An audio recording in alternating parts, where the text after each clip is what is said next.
ঢাকাতে যে কি করলাম, কোথায় কোথায় গেলাম, কোন দরকারে ঢাকাতে এসেছি, সে সব কিছু নিয়েই থাকছে আজকের ভিডিও। আই হোপ ভিডিওটা আপনাদের সবার ভালো লাগবে। হ্যালো এভরিওয়ান, আসসালামু আলাইকুম। আই হোপ আপনারা সবাই ভালো আছেন। আলহামদুলিল্লাহ, আমিও ভালো আছি। আজকে আমি আপনাদের সাথে যে ব্লগটা শেয়ার করব সেটা আপনারা বুঝতেই পেরেছেন টাইটেলটা দেখে। তো আমি সেভাবে ভিডিওটা আসলে রেগুলার করতে পারিনি, তো ফুল জার্নিটা কিছু কিছু করেছি, সেটাই আমি আপনাদের সাথে শেয়ার করব। তো আমি আসলে ঢাকাতে এসেছি একটা কাজে, তো কাজটাকে অবশ্যই আপনারা জানতে পারবেন। আপনারা দেখলেন যে ট্রেন দিয়ে আসলাম, তো ট্রেন দিয়ে এসে আমরা এদিকে একটা গাড়ি নিয়েছিলাম। তো গাড়ি নেওয়ার পরে এখানে আমরা বাসার দিকে যাচ্ছিলাম।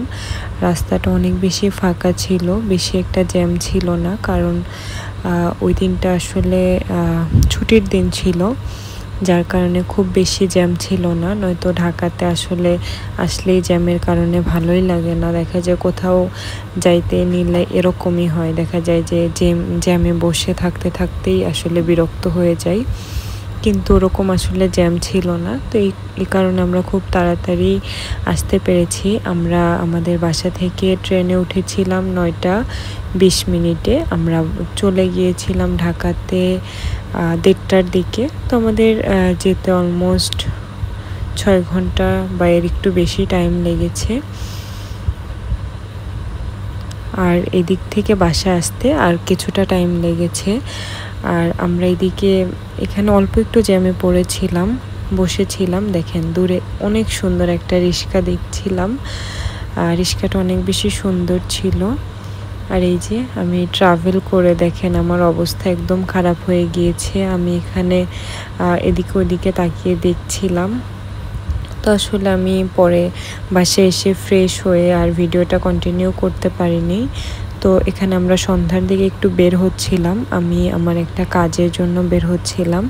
এই যে আমার সাথে আছে আয়নবাবু দেখেন কি পাকনা, সে একাই লিফট চালু করবে, অফ করবে। তো আমরা সেখানে গিয়ে পর্দা আরও বিভিন্ন জিনিসপত্র কিনেছি আমার নতুন সংসারের জন্য। ইনশাল্লাহ আপনাদের সাথে শেয়ার করব। এই যে সকালবেলা, এটা পরের দিন সকালবেলার ভিডিও। তো এইখানে সকালবেলা ঘুম থেকে উঠে দেখি যে টুকি একদম ছাদের রেলিংয়ের উপরে উঠে বসে আছে। আমি দেখে তো অনেক ভয় পেয়ে গিয়েছিলাম যে আল্লাহ পড়েই কি যায়। পরে দেখি যে না, ওর আসলে অভ্যাস আছে, ও এখানে নাকি থাকে। তো এটা টুকি ছিল আমার ভাইয়াদের বাসার। আর আমরা একটু পরে এখানে রেডি হয়ে সাফওয়ানের নানু ভাই, আমরা সবাই মিলে এখানে চলে যাচ্ছিলাম। আমরা একটা রিক্সা নিয়েছি, যেহেতু আসলে খুব বেশি দূরে না আমাদের এখান থেকে, আমি যেখানে যাব। তো আসার পরে এখানে একটু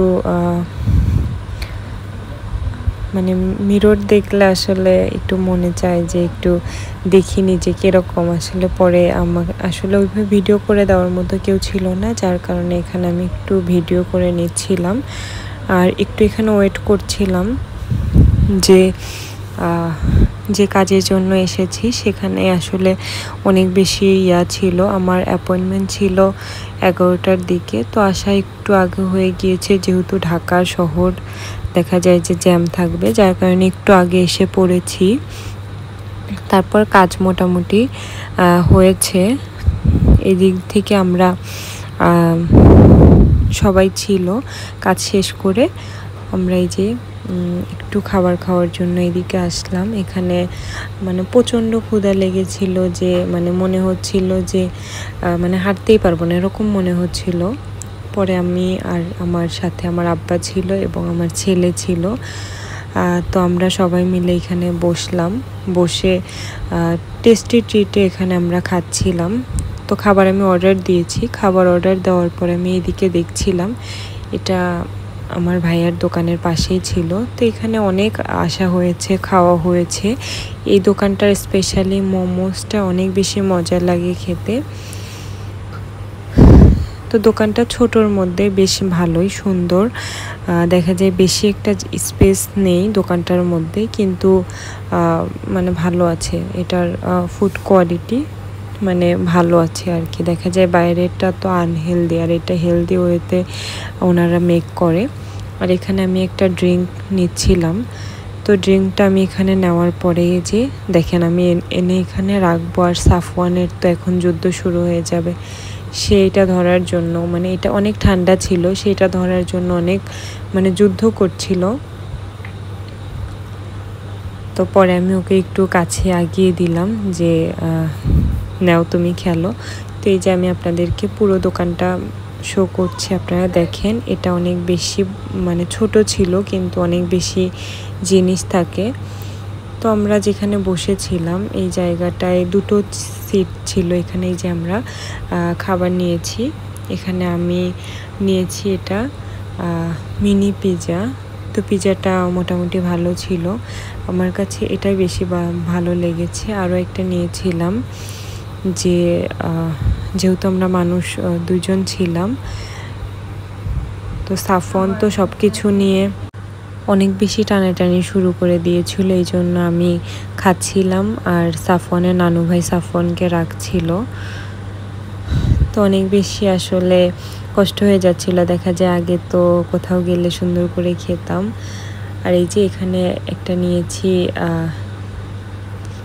এটার নাম সঠিক আমার মনে নাই, এটা আমি ফার্স্ট টাইম খেয়েছি, এটা আমার এর আগে কখনো খাওয়া হয়নি, বাট এটা অনেক বেশি মজা ছিল।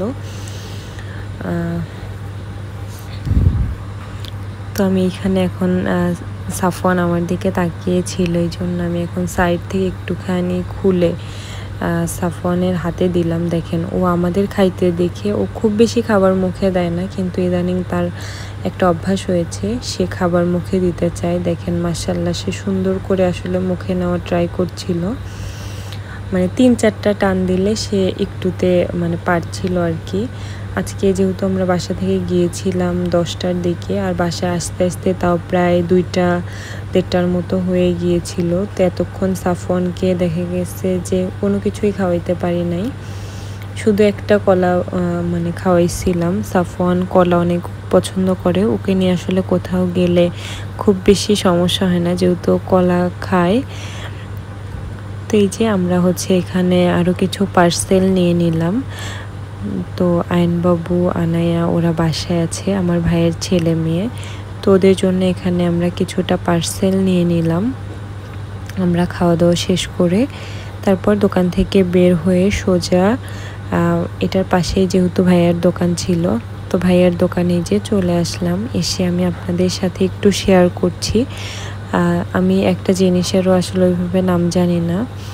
এই যে এটা কিসের জন্য আচার, এটা আরও একটা আচার, আপনারা ছবি দেখে বুঝে নিন। আর উপরে এগুলো এই যে এটা বিট লবণ, তারপরে এইগুলো ইসবগুলের ভুসি, মানে টুকটাক চিনি আর কি। আর এগুলো ঘি, একদম নিচেরগুলা সম্ভবত 1 পোয়া, তার উপরেরগুলা হাফ কেজি, এগুলো 1 কেজি এরকম। আমার ভাইয়ার দোকানের নাম দেশি ফুড। আর এই যে এদিকে ছিল মধু, আর ওইদিকে ছিল কালো জিরার মধু। এখানে সব ধরনের মধু মানে রাখা ছিল, আর এখানে বেবি ওটস ছিল, আমি এখানে দেখছিলাম। আরও এখানে অনেক জিনিসই ছিল। এখানে যে পিঙ্ক সল্ট, এটা রাজমা বলে, আমি এটা কখনো মানে সামনাসামনি দেখছিলাম না, ওই দিনই ফার্স্ট দেখলাম। তো মোটামুটি আরও অনেক জিনিস আছে, এই যে তাল মিছরি, এখানে বিভিন্ন ধরনের বাদাম আইটেম, কাঠবাদাম, কাজু বাদাম, পেস্তা বাদাম। আর এইদিকে সন্দেশ মাপতেছে কেউ, মনে হয় নিচ্ছিল আর কি। তো এইদিকে বাদাম সুন্দর করে প্যাকেট করা আছে, আর এখানে দুধ রাখা আছে, এটা একটা দুধের চিলার। এখানে দুধ তাও প্রায় 300-400 লিটারের মতো দুধ ধরে। আর এটা একটা ফ্রিজ, এই ফ্রিজের মধ্যে আছে দই, মাঠা, বিভিন্ন ধরনের মিষ্টি, এগুলো আর কি। আর দোকানের সামনে একটা আছে লম্বা একটা ফ্রিজ। আর এই দেখেন আমার ছেলেকে নিয়ে আমার আব্বা বসে আছে, আমার ছেলে তো একদম মানে মুখের মধ্যে হাত ঢুকিয়ে কিভাবে করতেছে। আর এখানে দোকান থেকে আমি একটা মাঠা বের করছিলাম, মানে আমার ভাইয়ের দোকানের মাঠাটা খেতে অনেক বেশি মজা। এখানে বের করে একটা আমার আব্বাকে দিচ্ছিলাম। ভাইয়া বলতেছিল যে কালকে আসছে, তো তুমি খাও। পরে ভাইয়াকে বললাম আপনাকে দেই। ভাইয়া বলল ঠিক আছে দাও। তো এই মাঠাটা আসলে যে খেয়েছে সে এটার আসলে প্রেমে পড়ে যাবে, অনেক বেশি মজা। আর এই যে আপনার সামনে যেটা দেখতে পাচ্ছেন উনুন রেস্টুরেন্ট, এই পুরো স্পেসটা আগে অনেক মানে ফাঁকা ছিল, কিন্তু এখন এটা হয়েছে। আর রাত্রেবেলা আমি, আনায়া আর ভাবি আমরা সবাই মিলে একটু বের হয়েছিলাম আরও একটা কাজে। তো সেখান থেকে কাজটা শেষ করে এখানে আমি আনায়া একটা বাসায় এসেছি। সেখানে এসে যে আমরা এখানে একটু বসেছিলাম। তো আমি আনায়ের সাথে এখানে খুনসুটি করছিলাম। আনায়া তো মাশাআল্লাহ অনেক কথা বলে। বাসায় এসে আর ওইভাবে কন্টিনিউ ক্লিপ নেওয়া হয়নি। সাফওয়ানকে এখানে ঘুম পাড়িয়ে দিয়ে, যেহেতু আমাদের কালকে ট্রেন না, আমরা বাসে এসেছিলাম আসার সময়। তো বাস যেহেতু আমরা সেজন্য সকাল সকাল ঘুমিয়ে পড়ব। সাফওয়ানকে ঘুম পাড়িয়ে দিয়েছি। তো এই ছিল আজকে ভিডিওটা যদি ভালো লাগে অবশ্যই লাইক, কমেন্ট, শেয়ার করবেন। চ্যানেল